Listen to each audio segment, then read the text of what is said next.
S திரு வள்ளிநாயகம் அவர்கிட்ட கேட்கலாம். இப்போ இது வந்து அப்படின்னா குடியரசுத் தலைவருக்கும் சேர்த்து தானே பொருந்தும், அவரும் தவறு இழைத்திருக்கிறாருன்னு வருமா? அதை எப்படி அட்ரஸ் பண்ண முடியும்னு கேட்குறாரு. இல்லை அதுக்கு அவர் கேட்குற முன்வைக்கிற கேள்வி அது. வேற ஒரு ஐயா உங்களுக்கு அதாவது அதற்கு முன்னால் 2 கருத்து சொல்ல விரும்புகிறேன். ஐயா சொன்னாங்க அல்ட்ரா வைரஸ்னு ஒரு சட்டத்தை நீதிமன்றம் சொல்லி விட்டதுன்னா அந்த பவர் இருக்கு பாய், இந்த பவர் அப்படிங்கிறாங்க. அந்த பவர் வேறு, இந்த பவர் வேறு. பிகாஸ் அல்ட்ரா வைரஸ் அந்த கான்ஸ்டியூஷன், அதுக்கு பல்வேறு காரணங்கள் இருக்கலாம். ரெண்டாவது வந்து அதாவது சட்ட செயற்படுறது அப்படிங்கிறதுக்கு பவர் இருக்கும்போது சாதாரண என்ன பொறுத்த முடியுங்கன்னா அவங்க என்ன சொல்கிறாங்க, நீதிபதிகள் என்பவர்கள் உணர்ச்சிகளுக்கு அப்பாற்பட்டதாக இருக்கணும்.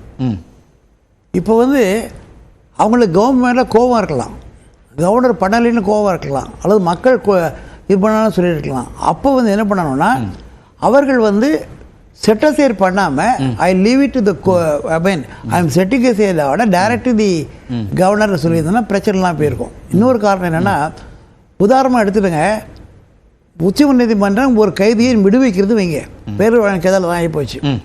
அவங்க எடுத்த உடனே முடிவு வரும்போது இந்த ஜட்ஜ்மெண்ட் காரணமாக இன்று விடுவிக்கிறேன் அப்படின்னு சொல்லியாச்சுன்னா கதையை முடிஞ்சு போகும், டைம் சேவ் ஆகும், இம்மீடியட்டாக முடிஞ்சும். ஆனால் எவ்வளோ நாள் ஆகுது? So there is a procedure, அதாவது ப்ரொசீஜர் இஸ் ஹேண்ட்மேட் ஆஃப் லான்னு சொல்லுவாங்க.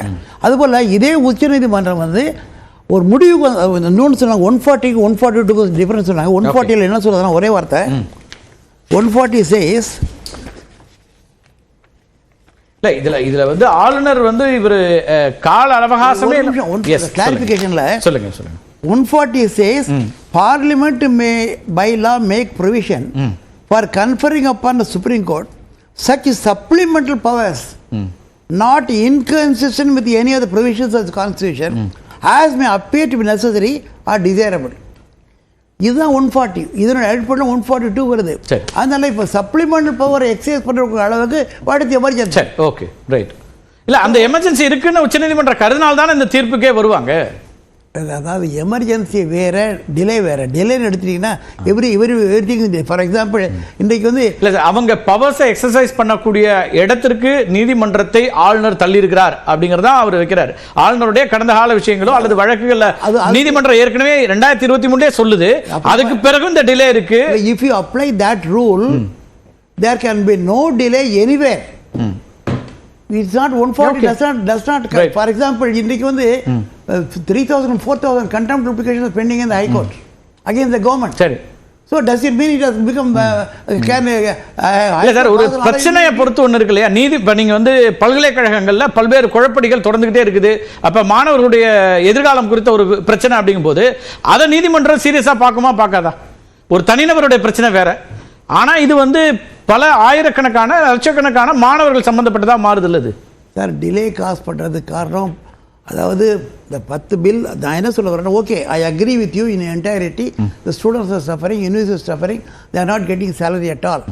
By only thing is a judge has got a duty bound under the constitution to pass orders in such a way which does not exist. So இப்ப அப்பீல்ல இந்த இத question பண்ண முடியுமா? நீங்க என்ன feel பண்றீங்க? Okay, என்ன பொறுத்தவரை ஃபார் எக்ஸாம்பிள் ஃபர்ஸ்ட் கம்ப்ளைண்ட் அப்பீலுக்கான வாய்ப்பு இருக்கா? அதுல அப்பீல் பண்ண முடியுமா? அதுக்கான என்ன வாய்ப்புகள் இருக்கு நினைக்கிறீங்க? அப்பீல்ல சொன்னா ரிவ்யூ போடலாம், ரிவ்யூ தான் பண்ண முடியும். there are 3 different method of Supreme Courtல any judgment can be set aside in 3 different ways. அல்லது they can review apart from review reissue கேட்டுக்கலாம், அல்லது வேற ஏதாவது காரணம் காமிச்சு அது இப்போ தான் அதாவது ஒரே ஜட்ஜு 4 தடவை பேசக்கூடிய அளவுக்கு வளர்ந்துருச்சு நம்ம ஜுடிஷியல்.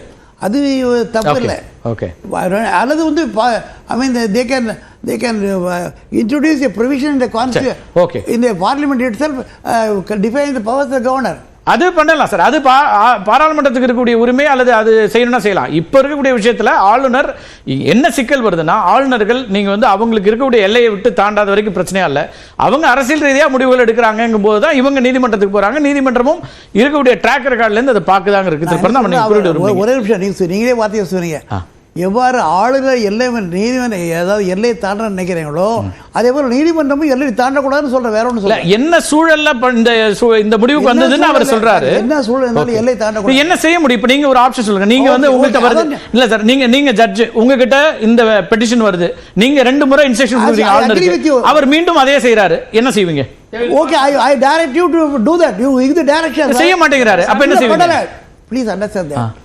இது ஏன் பண்ணல, இது பண்ணிருக்கலாம்ல. Forget about what has happened earlier. Otherwise, we are allowed to give a reward on a question of contempt. Okay, right. Provision in the law is not so blind. Okay, right.